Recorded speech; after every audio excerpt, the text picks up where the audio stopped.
Hello guys, स्वागत है आपका सिटीजन जी चैनल पर। और आज आप देखने वाले हो 2000 में रिलीज हुई horror anthology movie terror track का ब्रेकडाउन, जिसमें आप 3 हॉरर टेल्स देखोगे जिन्हें एक ओवरऑल स्टोरी कनेक्ट करेगी। और ये टेल्स आपको सोचने पे मजबूर जरूर करेंगी कि मैटर सुपर था या फिर साइकोलॉजिकल। आप चाहो तो इसे हिंदी में भी देख सकते हो, वो भी यूट्यूब पर राजनगरी के नाम से आपको मिल जाएगी। किसी भले आदमी ने अभी अभी डाली है। पर एक बात ध्यान रखना, उसकी क्वालिटी उतनी अच्छी नहीं है, एक्सपीरियंस खराब भी हो सकता है। तो चलिए अब ज्यादा देर ना करते हुए जल्दी से स्टोरी स्टार्ट करते हैं।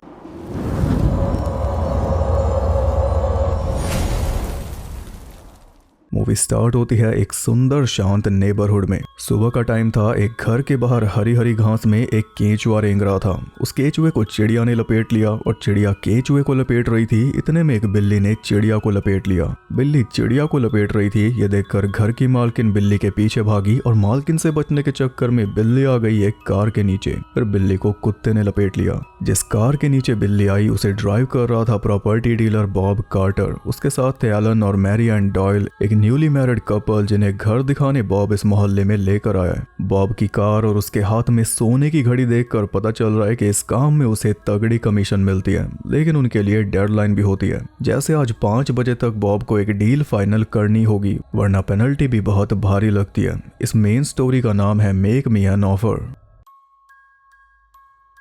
बॉब उन दोनों को लेकर पहले घर में पहुंचा और घर उन्हें देखते ही पसंद आ गया। पर सवाल यह था कि इस घर के ओनर्स कहां गए, इतना अच्छा घर खाली कैसे पड़ा है। बॉब उन्हें बताता है कि ओनर्स मर गए, पर उन्हें यह भी जानना था कि कैसे मरे, क्योंकि घर खरीदने से पहले वो जानना भी जरूरी था। और फुल डिस्क्लोजर एग्रीमेंट की वजह से बॉब को सब कुछ सच सच बताना ही पड़ेगा। अब ये बताएगा इस घर के ओनर्स के साथ क्या हुआ था, और वो होगी हमारी टेल, जिसका नाम है नाइटमेयर। इस घर में रहते थे लुइस और उसकी वाइफ सैरा। एक रात लुइस काम के सिलसिले में शहर से बाहर चला गया और उसके जाते ही एक आदमी घर के अंदर घुस आया। आते ही वो सैरा से चिपक गया, क्योंकि वो सैरा का लवर फ्रैंक था। दोनों आपस में गुत्थम गुत्था हो रहे थे कि तभी पीछे से शॉटगन लेकर आ गया लुइस। उसे पहले से पता था कि सैरा का चक्कर चल रहा है, इसलिए उसने ये सारा नाटक रचा था इन दोनों को रंगे हाथों पकड़ने के लिए। उसने सैरा को एक नोट दिया और बोला कि इसे अपनी राइटिंग में लिख। नोट में यही लिखा था कि फ्रैंक, मुझे अब तुझसे नहीं मिलना, मेरा पीछा छोड़ दे, ये वो। जैसे सैरा ने वो नोट लिखा, लुइस ने वो नोट पकड़ा दिया फ्रैंक के हाथ में। फिर सैरा के लिए रस्सी लटका दी जिसपे वो फांसी लेगी। सैरा और फ्रैंक दोनों मरेंगे और दोनों ही एक दूसरे को मरते हुए देखेंगे। पहले लुइस सैरा को फांसी पे लटकाएगा, फिर फ्रैंक को गोली मार देगा, जिससे दोनों एक साथ तड़पेंगे और तड़पते हुए एक दूसरे को मरता हुआ देखेंगे, खुद तड़प के मरते हुए। पुलिस को लगेगा कि सैरा फ्रैंक से तंग आ गई थी, इसलिए सैरा ने फ्रैंक के पास लेटर भेजा कि मुझसे मिलना बंद कर दे। लेकिन वो लेटर पढ़ के फ्रैंक और ज्यादा चेप हो गया। जैसे लुइस काम के सिलसिले से बाहर गया, फ्रैंक घर में घुस आया और जबरदस्ती सैरा के क्लोज आने लगा। इस वजह से सैरा ने फ्रैंक को गोली मार दी और फिर गिल्ट के मारे खुद भी फांसी लगा ली।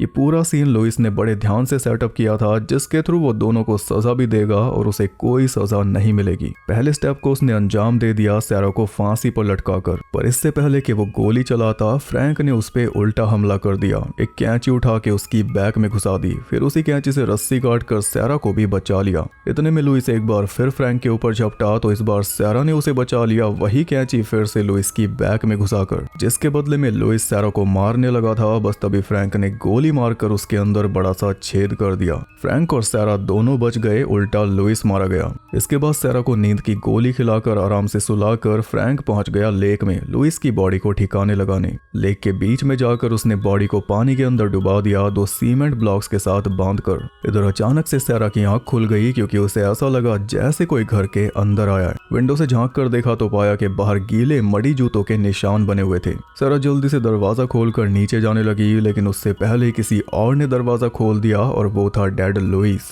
जिसने सीधा ही सैरा का गला पकड़ लिया और बस तभी वो जाग गई। इतने में फ्रैंक भी वापस आ चुका था, तो उसने सैरा को समझाया कि वो बस एक नाइटमेयर था। फिर दोनों चैन से सो गए। अगली सुबह जब जागे तो बाहर एक पुलिस वाला खड़ा हुआ था, लुइस का दोस्त क्ले, जिसके साथ लुइस ने आज सुबह फिशिंग पर जाने का प्लान बनाया हुआ था। यानी लुइस ने पहले से पुलिस को भी सेटअप कर रखा था कि सुबह होते ही क्ले आएगा और घर में उसे फ्रैंक और सैरा की बॉडीज मिलेगी। पर फिलहाल तो सैरा जिंदा मिली और उसने क्ले को बाहर से वापस भेज दिया, ये बोलकर कि लुइस तो शहर से बाहर गया है, आज रात तक वो वापस आ जाएगा। क्ले के जाने के बाद फ्रैंक ने सारा खून वगैरह साफ किया और इसके बाद दोनों फिर से रोमांस करने में लग गए। पूरा दिन उन्होंने घर के अंदर ही बिताया। फिर रात में जब दोनों सो रहे थे तो एक बार फिर सैरा की आंख खुली किसी के आने से। बाहर देखा तो वही जूतों के निशान थे। सैरा को पता था कि अब दरवाजा खुलेगा, इसलिए उसने पहले दरवाजा लॉक कर दिया और जाके बेड पे बैठ गई। लेकिन बेड पे जाते लुइस ने फिर उसे दबोच लिया और तभी वो जाग गई दोबारा सेम नाइटमेयर। अब सैरा इस बात को लेकर डरी हुई है, कहीं ये नाइटमेयर सच तो नहीं होने वाला।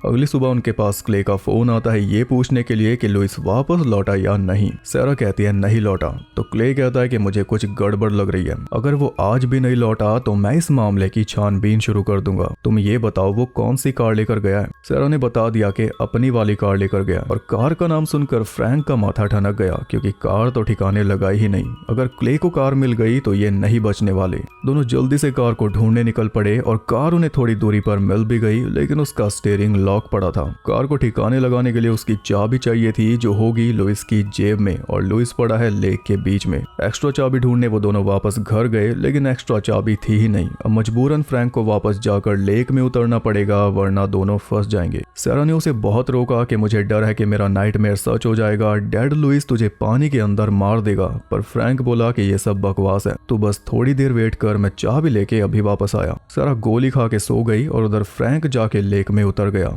दोनों सीमेंट ब्लॉक्स भी उसे मिल गए, पर हैरानी की बात यह थी कि लुइस की बॉडी उनके साथ अटैच नहीं थी, रस्सियां कटी हुई थी। फ्रैंक बॉडी को ढूंढने लगा, तभी बॉडी खुद आके उससे टकरा गई। बॉडी ऐसी फ्रीली घूम रही थी और जैसे ही फ्रैंक ने उसकी जेब में हाथ डाला, लुइस ने आंखें खोलकर फ्रैंक का गला पकड़ लिया और उसे वहीं पे डुबो के मार डाला। तभी सैरा जाग गई। बाहर देखा तो वही गीले जूतों के निशान बने हुए थे। अब दरवाजा खुलेगा ये उसे पता ही था, इसलिए उसने लुइस की शॉटगन उठाई और जैसे ही दरवाजा खुलने लगा सीधा गोली चला दी, जिससे फ्रैंक की मौत हो गई, क्योंकि दरवाजे के पीछे वही था।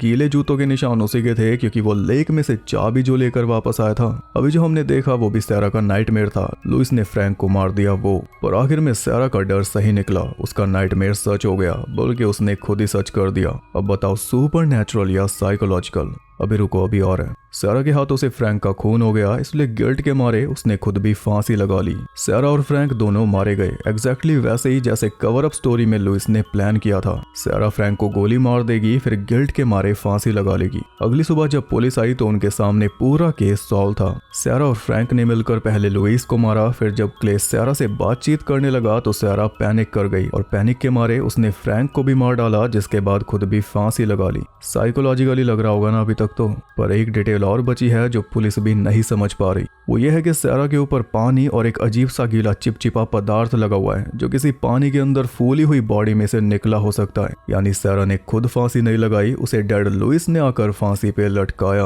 अब बताओ साइकोलॉजिकल या सुपरनैचुरल। ये थी पहली स्टोरी, जिसे सुनने के बाद ऑब्वियसली उस कपल ने घर लेने से मना कर दिया, इसलिए बॉब उन्हें लेकर पहुंचा दूसरे घर में, और दूसरे घर की कहानी भी बतानी ही पड़ेगी, जिसका नाम है बोबो।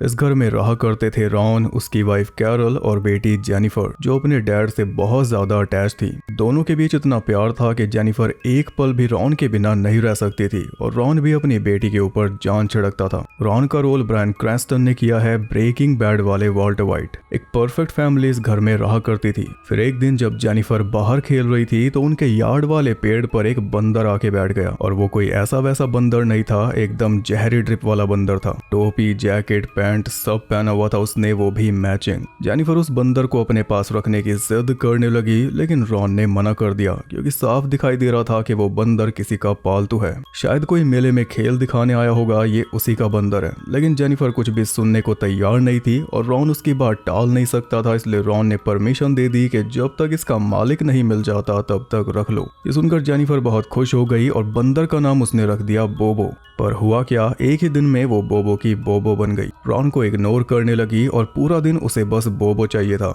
एक बंदर के लिए वो अपने बाप से बहस करने लगी थी। आमतौर पर ऐसा जवानी में होता है, पर जेनिफर अभी से करने लगी थी और रॉन इस बात से काफी ज्यादा चिंतित था क्योंकि उसे बॉन्ड खत्म होता हुआ दिख रहा था। जेनिफर ने उसे साइड कर दिया था बोबो के लिए, और बच्चे से वो क्या ही शिकायत करता, इसलिए उसके अंदर का गुस्सा बढ़ता जा रहा था बोबो के ऊपर। वैसे भी बोबो के साथ उसकी पहली मुलाकात कोई खास अच्छी नहीं रही थी। बोबो ने एकदम से उसे डरा दिया था, जिस वजह से उसकी सारी कॉफी उसी के ऊपर गिर गई थी। जब वो काम से वापस आया तो हर रोज की तरह जेनिफर आकर उसके गले नहीं लगी, बल्कि वो बड़ा ही रूड बिहेव कर रही थी। रॉन ने उसे बोला कि हम इस बंदर को घर के अंदर नहीं रख सकते। इस बात से बंदर नाराज हो गया और आप नोटिस करो इसकी टोपी गायब हो चुकी है। रॉन इसलिए मना कर रहा था क्योंकि उसे पता था कि बंदर घर में कोई ना कोई नुकसान कर देगा, और एकदम हुआ भी वैसा ही। उनका जो पेट डॉग था मैक्स, वो बोबो के पीछे लग गया, तो बोबो ने उससे बचने के चक्कर में घर का सारा सामान तहस नहस कर डाला और आखिर में सामान मैक्स के सर पे फेंक के मारा, जिससे मैक्स इंजर्ड हो गया।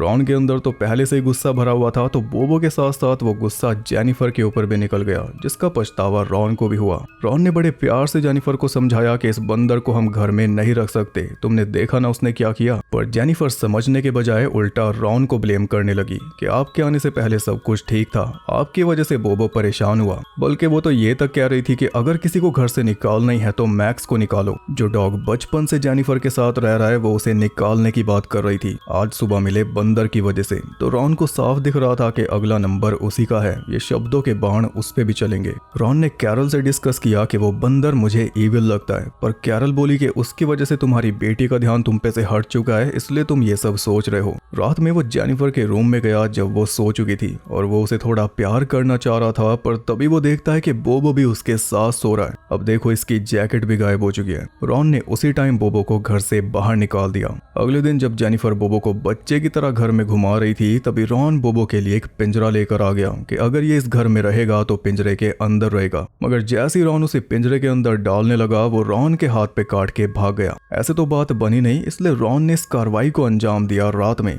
उसे पता था कि बोबो जेनिफर के कमरे में सोता हुआ मिलेगा। बस वो पिंजरा लेकर वहीं पे पहुंच गया और एकदम से बोबो को पकड़ के उसने पिंजरे के अंदर बंद कर दिया। फिर पिंजरे को रख दिया मैक्स की निगरानी में, और मैक्स तो पहले से ही बोबो से चिढ़ा बैठा था। बोबो ने कुछ किया तो वो भौंबो भी नहीं करेगा, सीधा काटेगा, ऐसा रॉन को लग रहा था। पर अगली सुबह जब रॉन उठा तो उसने देखा कि मैक्स तो मरा पड़ा है और बोबो पिंजरे से फरार है। बोबो ने चाकू से स्टैब कर करके मैक्स को मार डाला। उसके खून से सने पैरों के निशान सब बता रहे हैं। रॉन ने जल्दी से मैक्स की बॉडी को एक बैग में भरा और गैरेज में ले जाकर छुपा दिया। फिर सारा खून भी साफ कर दिया ताकि ये सब जानकर फैमिली परेशान ना हो। लेकिन तभी बोबो उसके सामने आ गया तो उसने जल्दी से चाकू उठा लिया। बस तभी शोर सुनकर कैरल भी नीचे आ गई और उसके पीछे पीछे जेनिफर भी। हाथ में चाकू पकड़े हुए रॉन को देखकर वो दोनों ही डर चुकी थी। रॉन ने उन दोनों को जल्दी से घर से कहीं दूर भेज दिया क्योंकि अब वो बोबो का पक्का इलाज करने वाला था। उसने पुलिस के पास फोन किया तो पुलिस ने बोला कि एनिमल कंट्रोल वालों को बुलाओ। तब रॉन एक हट्टे कट्टे आदमी को लेकर आया जो बोबो को पकड़कर ले जाएगा। वो आदमी अकेला घर के अंदर गया और इतने में रॉन ने मैक्स को दफना दिया।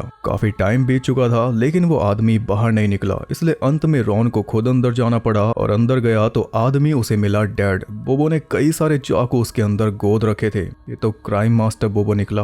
रॉन ने जल्दी से पुलिस बुलाने के लिए फोन उठाया लेकिन उतनी जल्दी वापस भी रख दिया क्योंकि पुलिस क्या उसकी बात पे यकीन करेगी कि एक बंदर ने इस आदमी को मारा है। रॉन ने उस आदमी की बॉडी को भी बैग में भर के गैरेज के अंदर ही छुपा दिया और लगे हाथ अपनी शॉटगन भी निकाल ली बोबो का बोरिया बिस्तर समेटने के लिए। बोबो को मारने वो घर के अंदर गया तो उल्टा बोबो ने ही उस पे अटैक कर दिया। वो तो स्ट्रगल के बीच में बोबो के हाथ से चाकू गिर गया, वरना रॉन भी गया था। रॉन ने जल्दी से बोबो के ऊपर गोली चला दी जिससे बच के बोबो तो भाग निकला, लेकिन वो गोली उसकी फैमिली को लगते लगते बची। इस पॉइंट पे तो कैरल को भी यकीन हो चुका था कि रॉन का दिमागी संतुलन बिगड़ चुका है। वो दोनों रॉन को ही पागल समझ रही थी और अपने लिए खतरा भी। रात को रॉन ने एक बेयर ट्रैप लाके सेटअप कर दिया ताकि बोबो उसमें फंस जाए। जब कैरल सो गई तब वो उस ट्रैप को चेक करने पहुंचा और उसने देखा कि ट्रैप तो बंद पड़ा है लेकिन बोबो उसमें नहीं फंसा। उल्टा रॉन बोबो के ट्रैप में फंस गया। जैसे रॉन वापस अपने रूम में गया उसकी सांसें अटक गई जब उसने देखा कि कैरल का गला कैरेट की तरह कटा पड़ा है। बोबो ने कैरल को ही मार डाला। अब खतरा जेनिफर के ऊपर था, इसलिए रॉन जल्दी से उसके रूम में पहुंचा शॉटगन लेकर, और उसे देखकर जेनिफर भी डर चुकी थी। बोबो अलमारी में छुपा हुआ था था और मौका देखकर वो रॉन के ऊपर झपट पड़ा। किसी तरह रॉन ने उसे अलमारी के नीचे फंसाया और फिर वो जेनिफर से अपनी गन मांगने लगा, पर गन देने के बजाय जेनिफर ने उल्टा उसे ही गोली मार दी। तब से ये घर खाली पड़ा है। उस रात के बाद से जेनिफर ने एक शब्द नहीं बोला। वो कैटाटॉनिक बन के रह गई। बस आखिरी लाइन उसने पुलिस से बोली थी कि डैडी ने सबको मार दिया और बोबो कहाँ गया किसी को नहीं पता। बल्कि बोबो सच में था भी, इस बात की पुष्टि कभी कोई नहीं कर पाया, क्योंकि जेनिफर तो बोलने लायक बची नहीं और माँ बाप दोनों मारे गए तो बताएगा कौन। पुलिस ने यही माना कि रॉन ने खुद सारी किलिंग्स की थी और आखिर में वो जेनिफर को भी मारने वाला था, इसलिए सेल्फ डिफेंस में जेनिफर ने उसे मार डाला। अब बताओ साइकोलॉजिकल या सुपरनैचुरल। एक फन फैक्ट बताऊं, 2 साल बाद ब्रायन क्रैंस्टन इसी सेम मंकी से दोबारा लड़े थे मैल्कम इन द मिडल के एपिसोड मंकी में। ये कहानी सुनकर कपल बोला कि हमें किसी बंदर से मुलाकात नहीं करनी, हमें कोई दूसरा घर दिखाओ, ऐसा घर दिखा दे जिसमें कुछ ना हुआ हो। तब बॉब उन्हें तीसरे घर में लेकर गया जिसमें कोई नहीं मरा था, लेकिन घर में रहने वाले के साथ कुछ हुआ जरूर था। इस घर की कहानी का नाम है कम टू ग्रैनी। इस घर में रहती थी गुडविन्स फैमिली, अमीर माँ बाप जिनका बेटा था शॉन। एक रात शॉन पहुंचा थेरेपिस्ट डॉक्टर कोरी से मिलने। डॉक्टर अपना आखिरी पेशेंट देखकर घर जा रही थी, पर शॉन आया तो वो रुक गई। शॉन उसे बताने आया था अपने विजन्स के बारे में। शहर में एक सन की खुला घूम रहा है जिसका नाम है द ग्रैनी किलर, जो ग्रैनी वाला मास्क पहनकर लड़कियों को मार देता है, और इसका जिक्र सेकंड टेल में भी हुआ था टीवी पर। तो शॉन को विजन्स में पहले ही सब कुछ दिख जाता है। ग्रैनी किलर किस लड़की को मारेगा, कैसे मारेगा, कहाँ पे मारेगा, सब कुछ इसे पहले ही दिख जाता है। जब पहला विजन आया था तब इसे कुछ भी समझ नहीं आया था, लेकिन अगले दिन न्यूज से कंफर्म हो गया था कि जो कुछ उसने देखा था वो सच में घटा। इसके बाद जब दूसरा विजन आया, उस टाइम ये पूल में अपनी गर्लफ्रेंड के साथ था, और जब भी इसे विजन आते हैं तो एक अजीब सी स्टेट में चला जाता है। जो विजन आया था वो तो अगले दिन कंफर्म हो गया कि ग्रैनी किलर ने ऐसे ऐसे एक लड़की को यहाँ पे मार डाला जैसा इसे दिखा था, पर विजन के चक्कर में ये ऑलमोस्ट अपनी गर्लफ्रेंड को डुबा देता। इसका कभी कोई दोस्त नहीं रहा, पर जब से इसकी गर्लफ्रेंड इसकी लाइफ में आई थी सब कुछ बदल गया था। पर उस रात के बाद वो भी इसे छोड़कर चली गई। फिर इसे तीसरा विजन आया था जिसमें ग्रैनी किलर मार रहा था इसकी गर्लफ्रेंड को। चोर सिपाही खेलोगी? मैं तो तुम्हारी दादी माँ हूँ। और विजन आते टाइम ये कार ड्राइव कर रहा था, जिस वजह से एक ट्रक में घुसने से बच गया था। इसने पुलिस के पास भी फोन किया था कि ऐसा ऐसा होने वाला है, पर पुलिस ने इसे सीरियसली नहीं लिया। तब ये खुद अपनी गर्लफ्रेंड के घर पहुंचा था, लेकिन तब तक देर हो चुकी थी। ग्रैनी किलर इसकी गर्लफ्रेंड के टुकड़े करके जा चुका था। पूरे घर में उसके अंग बिखरे पड़े थे और सबसे अलग रखा हुआ था उसका सर। आमतौर पर ग्रैनी किलर सर अपने साथ ले जाता है, लेकिन इस बार उसने ऐसा नहीं किया। ये हुआ था 2 दिन पहले। तब से शॉन अपने घर नहीं गया। ये सब सुनकर डॉक्टर को यही समझ आया कि शॉन ही ग्रैनी किलर है। ये खुद ही लड़कियों को मार रहा है और इसे खुद ही नहीं पता। शायद स्प्लिट पर्सनैलिटी वाला चक्कर है। जो ये विजन्स देखता है वो असल में विजन्स नहीं बल्कि इसके दिमाग के विचार हैं। दिमाग में चल रही प्लानिंग है जिसे ये वैसे ही जाकर एग्जीक्यूट कर देता है, और इसे लगता है कि मैंने विजन्स देखे। गर्लफ्रेंड छोड़ के चली गई तो अगला विजन उसी का आ गया। भला ऐसा भी होता है क्या? डॉक्टर समझ चुकी थी कि शॉन को डिस्कस करने नहीं आया, उसका मोटिव कुछ और है। तो शॉन ने भी बता दिया कि इस बार मैंने जो विजन देखा उसमें आप थी, आप मरने वाली हो। शॉन अपनी जैकेट में हाथ डालकर डॉक्टर के पास आने लगा तो डॉक्टर सहम गई। उसने भी सेल्फ डिफेंस में हाथ पैर चलाए, जिसमें जो रसीद वाली स्पाइक होती है वो शॉन के अंदर घुस गई। मौका मिलते ही डॉक्टर जल्दी से लिफ्ट की तरफ भागी और पीछे पीछे शॉन आ रहा था। लिफ्ट को आने में अभी टाइम था, इसलिए डॉक्टर की जान सूखे जा रही थी। इतने में शॉन उसके पास आ गया और जैकेट में से उसने गन निकाली। वो बोला कि मैं आपको गन देने आया था ताकि आप अपनी जान बचा सको। इतना बोलते ही वो ढेर हो गया और तभी लिफ्ट खुल गई और लिफ्ट में था ग्रैनी किलर, हाथ में क्लेवर पकड़े हुए। अब अच्छी बच्ची बनकर दादी माँ के पास आ जा। उसने डॉक्टर के भी टुकड़े कर दिए। अब बताओ साइकोलॉजिकल या फिर सुपरनैचुरल? जब तक शॉन अपने विजन्स के बारे में बता रहा था तब तक मामला साइकोलॉजिकल लग रहा था, पर एंड में जैसे ही ग्रैनी किलर सामने आया विजन्स बन गए सुपरनैचुरल मैटर। इतनी भयानक कहानियां सुनकर उस कपल ने साफ मना कर दिया कि हम इस एरिया में घर नहीं लेने वाले। लेकिन बॉब डेस्परेट था। उसके पास बार बार उसके बॉस का फोन आ रहा था कि 5 बजे तक या तो डील क्लोज करो वरना तुम्हारी फैमिली मेरे कब्जे में है। उसने बॉब की बात उसके बेटे से करवाई। बॉब हिंसक हो चुका था। कपल जाने लगा तो उसने एलन को पेन से स्टैब कर करके वहीं पे मार डाला। मदद बुलाने के लिए मैरी बाहर भागी तो बाहर उसने देखे मोहल्ले के हाल। एक आदमी लॉन मूवर से बिल्ली का सर पीस रहा था। ये देखकर वो कार लेकर निकलने लगी तो बोबो आकर उसकी कार से चिपक गया। आगे बढ़ी तो आगे एक से एक भयानक दृश्य। कहीं टॉय पूल में कोई बच्चा मरा पड़ा है, कहीं वाइफ अपने हस्बैंड को गोलियों से भून रही है, कहीं डेड बॉडी के टुकड़े कचरे में डाले जा रहे हैं तो कहीं ब्लास्ट हो रहा है। ये नेबरहुड शांत नहीं बल्कि ऐसा ही डेडली है। ये कियोस हमने स्टार्टिंग में ही देख लिया था, बस इस कपल ने ध्यान नहीं दिया था। जान बचाकर मैरी उस एरिया से निकल गई और इसी के साथ ही मूवी भी खत्म हो गई।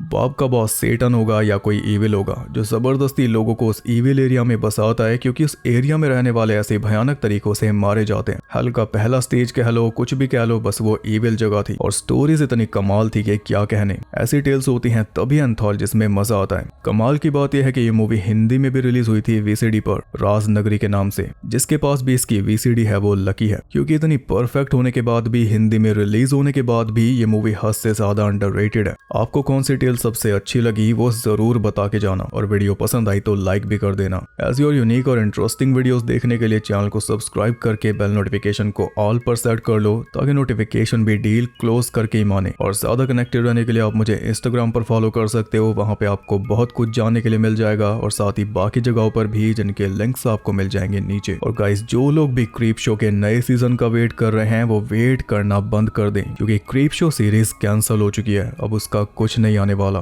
जितना कुछ हमने देख लिया क्रीप शो में, हम भी लकी हैं। अब शायद 10-20 साल लगेंगे इसे रिवाइव होने में। एक और एंथोलॉजी सीरीज फिलहाल के लिए डेड हो चुकी है, पर चैनल पे आपको फुल प्लेलिस्ट मिल जाएगी, मूवीज से लेकर स्पेशल से लेकर सीरीज तक। एक एक चीज मैंने कवर कर रखी है। यहाँ पे तो क्रीप शो जिंदा रहेगी अभी। बाकी मैं आपसे मिलूंगा अगली वीडियो के साथ, तब तक के लिए सबको बाय।